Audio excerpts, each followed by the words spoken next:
how to make and create classroom newsletter on Canva PC in less than 1 minute. Hello guys, so all what you have to do is simple. Go to canva.com and log into your account.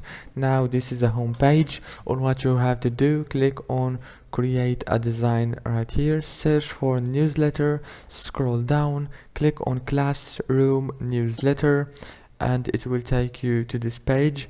Now choose a template here for your classroom. For example, I'm gonna choose this one, and as you can see, you can change the text and the template and the color also. If you want to change it, you can change it from here, and you can change the pictures, as you can see. After you finish, click on share and download. It's so easy and edit. And that's it for today's video. See you later, and don't forget to subscribe.